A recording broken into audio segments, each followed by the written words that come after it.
तो आने वाले 4 दिसंबर को रविवार है, उस दिन मोक्षदा एकादशी है। उस दिन भगवान ने भगवत गीता अर्जुन को कुरुक्षेत्र की भूमि पर सुनाई थी।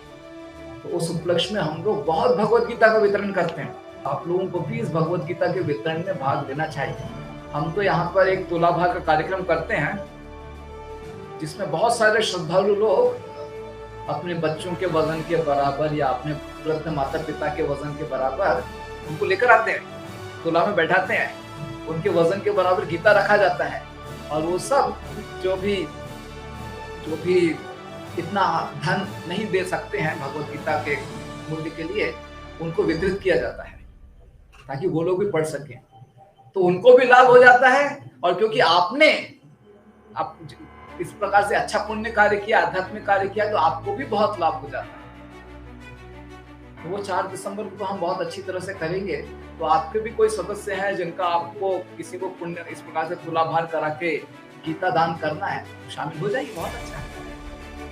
और दूसरा कि उस दिन हम लोग अलग अलग जगह पर, जहां पर पुणे में बहुत भीड़ होती है, ऐसे अलग अलग जगह पर ग्रंथों का टेबल लगाने वाले हैं।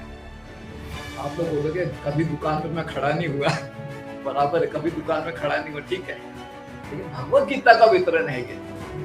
भगवत गीता भगवान ने बोली, भगवत गीता प्रकाशित हुई, लोग इसको घर पे रखते थे, पढ़ते थे, लेकिन कभी ये कल्पना नहीं थी कि भगवत गीता का ऐसे वितरण होगा। ये श्री चैतन्य महाप्रभु की कृपा है। तो भगवत गीता के वितरण में आप भाग लीजिए।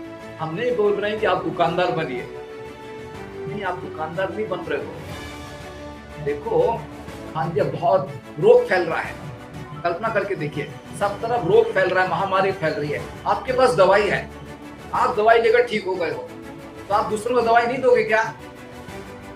अगर आप दूसरों को दवाई दे रहे हो तो आप कोई मेडिकल सेल्समैन नहीं बन गए। अरे ये दया की भावना है, आपको मेडिकल सेल्समैन नहीं बनाया जा रहा है जब दवाई देते हो आपको, हाँ, दया की भावना है। उसी प्रकार से इस संसार में सभी लोग दुखी है, पीड़ित है, सबके जीवन में दुख है। कोई बहुत धनी व्यक्ति भी होगा, उसके जीवन में भी दुख है। मैं तो देखता हूँ ना, हाँ, लोगों के पास करोड़ों रुपया का बैंक बैलेंस है, उनके जीवन में कितना दुख है वो मुझे मालूम है, बताते हैं ना मुझको, है करोड़ों का बैंक बैलेंस।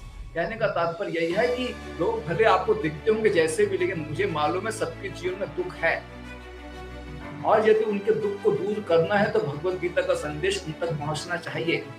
तो ये दया की भावना है, हम दुकानदार नहीं बना रहे आपको, तो एक दया की भावना है। तो मोक्षदा एकादशी के दिन सब भगवान ने स्वयं अपने गोलोक धाम से आकर इस पृथ्वी में आए वो, और अर्जुन को भगवत गीता दी है। कुरुक्षेत्र युद्ध भूमि में आना कोई छोटी बात नहीं है। मान के युद्ध हो गया और आपको बोला जाइए आप युद्ध भूमि में जाइए, तो आपको अच्छा लगेगा क्या? भगवान श्री कृष्ण स्वयं, जिनको कोई आवश्यकता नहीं थी, वो अपने गोलोक धाम को छोड़कर पृथ्वी पर आते हैं, और पृथ्वी में जब युद्ध चल रहा है उस युद्ध भूमि में जा रहे हैं। कृष्ण की करुणा देखिए। तो जब कृष्ण इतना कर सकते हैं तो हमको कम से कम उस तिथि को मोक्षदा एकादशी के दिन कुछ समय अपना निकाल करके एक ग्रंथ वितरण में भाग ले सकते हैं। बहुत अच्छी सेवा है। दुकानदार नहीं बना रहे हम आपको, एक करुणा की भावना, दया की भावना, इससे हमारा हृदय पवित्र होता है। ये बहुत अच्छी सेवा है, ये करना चाहिए। ये आचार्यों से आया हुआ है सेवा, ये मैं नहीं बोल रहा हूँ ये करना है, गुरु परंपरा से सेवा आया हुआ है। भक्ति विनोद ठाकुर, और उन्होंने ग्रंथ वितरण पर बल दिया, और फिर उनके पुत्र भक्ति सिद्धांत सरस्वती ने ग्रंथ वितरण पर बहुत अधिक बल दिया है, और फिर उनके शिष्य प्रभुपाद जी ने बहुत अधिक बल दिया। इसके हम लोग ये परंपरा से आ रहा है। आप अगर ये सेवा करोगे तो आपको पूरी गुरु परंपरा का लाभ की कृपा, उनका आशीर्वाद मिलेगा। सेवा बहुत अच्छी है। कि तुलाभार का तो एक कार्यक्रम मैंने बता दिया, और उसी प्रकार से जहाँ भी भीड़ होती है बाजारों में, वहाँ हम करेंगे। इसके अलावा मान लीजिए कुछ आजकल बहुत बड़ी बड़ी सोसाइटीज होती हैं, 600 फ्लैट, 700 फ्लैट, बहुत सारे लोग एक साथ रह रहे हैं। तो अगर आप अपनी सोसाइटी में परमिशन ले लो और सोसाइटी में सबको मैसेज बता दो कि शाम को 6 बजे से 7 बजे तक ग्रंथों का टेबल लगने वाला है, आप आइए और लेकर जाइए, या कोई भी टाइम जो आपको सूटेबल है, तो आप दिन समय निश्चित कीजिए, सोसाइटी चेयरमैन से परमिशन ले लीजिए, टेबल लगे। और अगर इससे भी अच्छा कर सकते हो, देखो ये सब बड़ी बड़ी सोसाइटी जो होती है ना, बहुत सारा मेंटेनेंस चार्ज लेते हैं, 2-2 हज़ार 3-3 हज़ार मेंटेनेंस चार्ज रहता है। तो भगवत गीता तो केवल 180 रुपए की है, वो मेंटेनेंस में से निकाल के दे सकते हैं ना हमको। आप सारे फ्लैट में सभी सदस्यों को दे दो एक एक भगवत गीता गिफ्ट के रूप में। इस साल भगवत गीता दीजिए, बहुत अच्छा वो भेंट हो जाएगा सोसाइटी के चेयरमैन की ओर से। तो ऐसा भी कर सकते हैं। अगर आप किसी बड़ी फैक्ट्री में काम करते हैं या किसी बड़ी फैक्ट्री से आपका संपर्क है जहां पर 2000-3000 एम्प्लॉइज काम करते हैं, कम से कम 500 से ज्यादा होने चाहिए, वहां भी अगर आपने जो कंपनी का अकाउंटेंट है या मालिक है उनसे अगर परमिशन ले लिया कि सारे एम्प्लॉयज को भगवत गीता देना है, उनकी सैलरी से कट करके आप लक्ष्मी हमको दे दीजिए, अगर ऐसे अकाउंटेंट मान गए, होता है ऐसे, मैं कल्पना नहीं कर रहा हूं, ऐसा होता है, तो उससे भी बहुत सारा भगवत गीता वितरित होता है, उससे भी बहुत सारा भगवत गीता वितरित होता है। फिर मान लिया कि आप किसी बड़े पॉलिटिशियन के संपर्क में हो या किसी बड़े बिल्डर के संपर्क में हो या किसी बड़े कार डीलर के संपर्क में हो, ये सब बड़े बड़े बिजनेस है, इनका कोई भी ट्रांजैक्शन होता है तो ये छोटा मोटा ट्रांजैक्शन नहीं होता है, सब लाखों में होता है। उनके लिए 180 रुपए का भगवत गीता क्या है? तो कस्टमर उनके इतने सारे हैं, कोई बड़ा बिल्डर है, मान लो 100 फ्लैट्स है, 100 कस्टमर उसके पास रेडी है, 100 भगवत गीता दे सकता है ना। कोई बड़ा पेट्रोल पंप चलाता है, इतने सारे कस्टमर रोज आते रहते हैं, अपने रेगुलर कस्टमर से भगवत गीता दे सकता है ना। ये कल्पना की बात नहीं कर रहा, ऐसा होता है, किया है हमने। पेट्रोल पंप वाले हैं जो 300 भगवत गीता हर साल हमसे ले लेते हैं, देता है वो अपने अलग अलग कस्टमर से, तो ऐसा भी किया जा सकता है। तो बहुत सारे तरीके हैं भगवत गीता के वितरण के, बस आपको आपकी जो भी स्थिति है उस स्थिति में आपको विचार करना चाहिए कि किस प्रकार से मुझे अधिकाधिक ग्रंथों का वितरण करना है। अगर आप किसी स्कूल के प्रिंसिपल को जानते हो, स्कूल के प्रिंसिपल से परमिशन ले लीजिए कि हम सारे विद्यालय के बच्चों के लिए भगवत गीता का कंटेस्ट करना चाहते हैं, परमिशन ले लो, अनाउंसमेंट करना वगैरह सब हम कर लेंगे, इनाम भी देंगे। जो भगवत गीता के कंटेस्ट में विजयी होगा उसको अभी जो निर्णय किया है साइकिल इनाम में मिलेगा, बच्चों को साइकिल बहुत पसंद होती है, तो इनाम भी मिलेगा।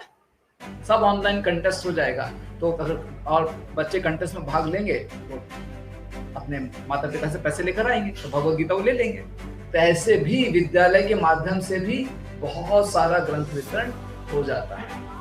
तो बहुत सारे तरीके हैं ग्रंथ वितरण के, बस आपको इस प्रकार से ग्रंथ वितरण के कार्यक्रम में रुचि लेनी चाहिए, और भगवान आपको अपने अच्छी जो तरीके हैं भगवत गीता के वितरण के वो बताएंगे। तो कुछ तरीके मैंने बताया आपको जो मैं करता हूँ, लेकिन आपके अपने हो सकते हैं जिस प्रकार से आप कर सकते हो।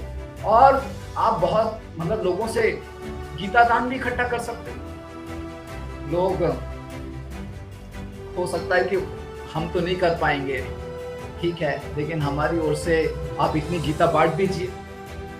जैसे पॉलिटिशियंस होते हैं, मेरी ओर से बांट दीजिए 108 भगवत गीता, उनका नाम छप के हम बांट देते हैं और डोनेशन दे देते हैं उसमें। तो आप इस प्रकार से डोनेशन भी इकट्ठा कर सकते हैं। तो ये बहुत सारे तरीके हैं। आप गीता दान कर लीजिए या तुला दान, लोगों को आमंत्रित कर लीजिए, आपके संपर्क में जो लोग हैं उनको प्रेरित कीजिए। आप हर साल बहुत सारे आपको फंक्शंस में जाना पड़ता है, जाते हो ना, किसी का जन्मदिन है, किसी की शादी है, किसी का कुछ है, भेंट भी देते हो, भगवत गीता भेंट में दे दीजिए। तो आप अपने साथ अपने पास रख सकते हो या अन्य को प्रेरित कर सकते हो कि 11 भगवत गीता रख लो।